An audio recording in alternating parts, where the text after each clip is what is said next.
Hello everyone, welcome back to my channel. मैं प्रीति शर्मा स्वागत करती हूँ आपके अपने चैनल हरी काना दीवानी में। तो फ्रेंड्स, हरे कृष्णा, कैसे हो आप? आई होप आप सब अच्छे होंगे। मैं भी बिल्कुल ठीक हूँ। दोस्तों, आज की वीडियो में हम जानेंगे श्राद्ध कब शुरू है, कब समाप्त है और पितरों को आप मुक्ति कैसे दिलाएं, अपनी कुंडली से पितृदोष को कैसे समाप्त करें, श्राद्ध हमें किस प्रकार करना चाहिए जिससे आपके पितृ प्रसन्न होंगे और आपको आशीर्वाद भी देकर जाएंगे। तो दोस्तों, चलिए शुरू करते हैं आज का वीडियो। हर साल जो श्राद्ध पक्ष होते हैं वो पुत्र पूर्णिमा से आरंभ होते हैं और अश्विनी मास की अमावस्या तक चलते हैं, जो इस साल 17 सितंबर से शुरू होंगे और 2 अक्टूबर तक चलेंगे। पितृपक्ष में पितरों की आत्मा की शांति के लिए तर्पण आदि के कार्य किए जाते हैं। साथ ही पूर्वजों के निमित्त श्राद्ध किया जाता है, मतलब जिस तिथि को आपके पितृ स्वर्गलोक को गए थे उसी तिथि को ब्राह्मण को जिमाया जाता है। साथ ही दान दक्षिणा दी जाती है। दोस्तों, ऐसी मान्यता है कि पितृपक्ष में हमारे पूर्वज धरती पर आते हैं और उनके निमित्त क्या कर रहे हैं वो ये सब देखते हैं। आपको बता दें कि पितृपक्ष में पितरों का तर्पण, श्राद्ध, पिंडदान से उनकी आत्मा को मुक्ति मिलती है और मोक्ष भी प्रदान मिलता है उन्हें। वहीं श्राद्ध पक्ष में श्राद्ध कार्य करें, इसलिए श्राद्ध के कार्य हमें अवश्य करने चाहिए। इस दिन ब्राह्मणों को विधि विधान के साथ भोजन कराना चाहिए, उन्हें दक्षिणा देनी चाहिए, वस्त्र वगैरह भी देने चाहिए। और श्राद्ध पक्ष में उस दिन गाय, कुत्ता, कौवा और चींटी को भी जिमाया जाता है, जिसे हम पंच बलि या पंचग्रास के नाम से जानते हैं। आपकी कुंडली में कोई दोष है, पितृदोष है, तो आपको ये पंच बलि जरूर करनी चाहिए। बता दें कि श्राद्ध पक्ष की जो तिथियां हैं वो मंगलवार से शुरू हो रही हैं। प्रतिपदा का पहला जो श्राद्ध है वो 18 सितंबर बुधवार को है, दूसरा श्राद्ध 19 सितंबर को है, तृतीय श्राद्ध 20 सितंबर शुक्रवार को है, चौथा जो श्राद्ध है वो 21 सितंबर शनिवार को है, पांचवा श्राद्ध 22 सितंबर रविवार को है। दोस्तों, तो इस तरह से जो श्राद्ध हैं ये हमारी तिथियां पड़ रही हैं। षष्ठी और सप्तमी का जो श्राद्ध है वो 23 सितंबर सोमवार को है।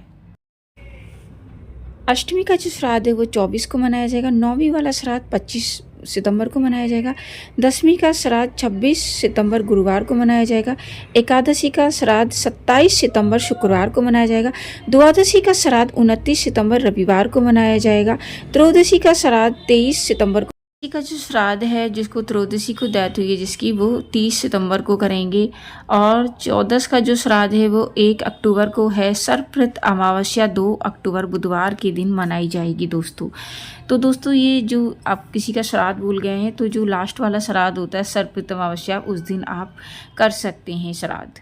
बता दें दोस्तों, हमें 5 ऋण हैं इस धरती पर जो हमें चुकाने चाहिए। पहला ऋण होता है देव ऋण।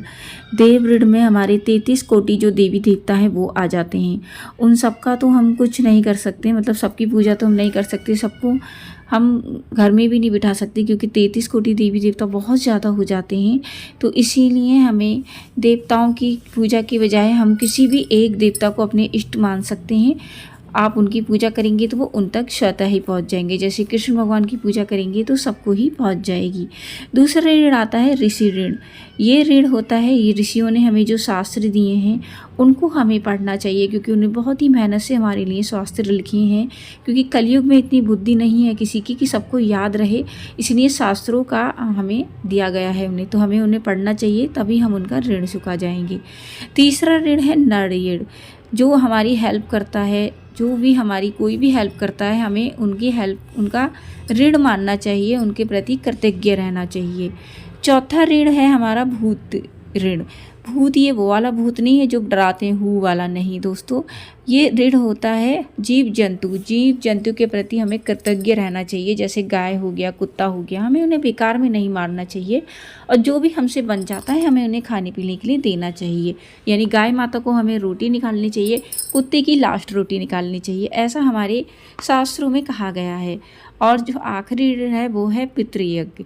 पितृयज्ञ में हमें श्राद्ध करना चाहिए। कर्ण ने अपने पितरों का श्राद्ध नहीं किया था दोस्तों, तो उन्होंने उन्हें श्राप दिया था कि तुम्हारी जो है मृत्यु हो जाएगी। इस प्रकार से उसकी मृत्यु हो गई। अच्छा, श्राद्ध कौन नहीं कर सकते? श्राद्ध वो व्यक्ति नहीं कर सकते, उनका दोष नहीं लगेगा जो बिल्कुल ही जिन्होंने जो गृहस्थ नहीं है, ब्रह्मचारी हैं, जिन्होंने भौतिक इच्छाएं पूरी त्याग दी हैं, कोई भी सुख नहीं लेते हैं, वो श्राद्ध नहीं करेंगे तो उनका चलेगा, ठीक है। और दोस्तों एक होता है श्राद्ध। जितने भी गृहस्थ हैं, जो भी गृहस्थ जीवन में रह रहे हैं या वैष्णव हैं, उनको सभी को श्राद्ध करना चाहिए।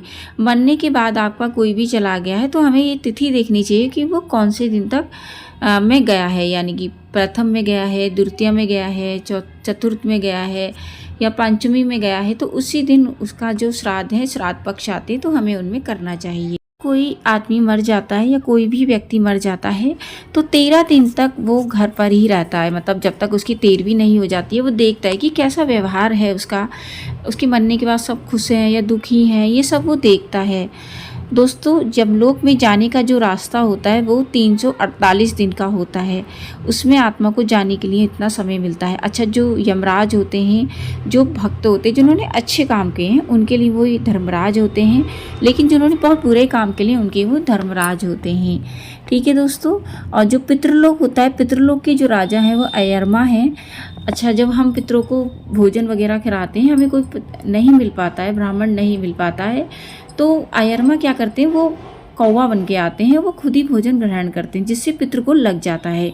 अब आप कहेंगे पितरों को ऐसे कैसे लग जाता है, तो दोस्तों लग जाता है जैसे हम भगवान जी को भोग लगाते हैं, भगवान को भोग लगता है ना, इसलिए जो पितृ होते हैं, पितृलोक के जो दरवाजे हैं वो खोल दिए जाते हैं कि जाओ अपने घर में चले जाओ आप, और अपने घर में आप मिल सकते हो उनसे। और तो जो हमारी जो व्यक्ति हमारे यहाँ मरा है वो उस तिथि के दिन आता है और वो ये चाहता है कि मेरे जो घर के लोग हैं वो मेरे लिए कुछ करें।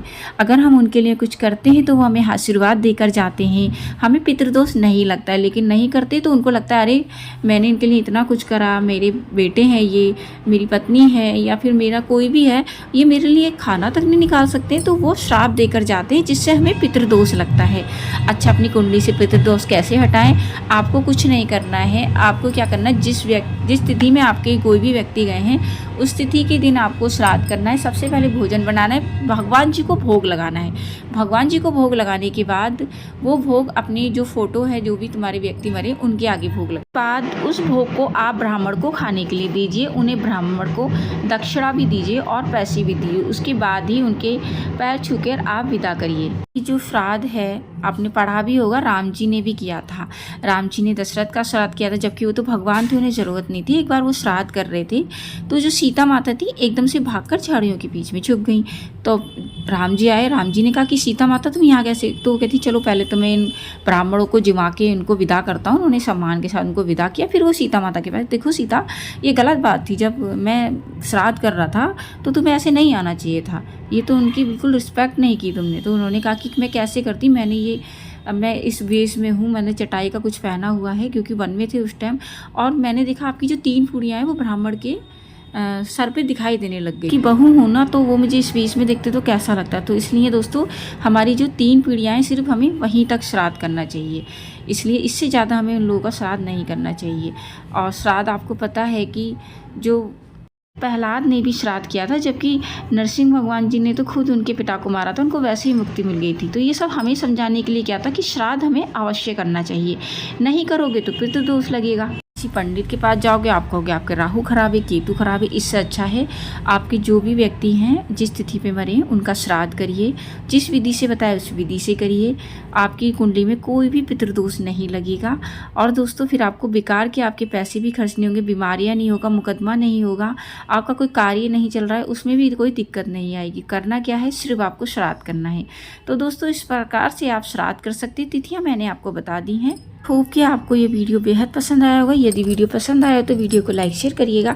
चैनल पर नए हैं तो चैनल को सब्सक्राइब करना बिल्कुल ना भूलें। दोस्तों मैं मिलती हूँ न्यू वीडियो में न्यू टॉपिक के साथ, तब तक के लिए सभी को हरे कृष्णा।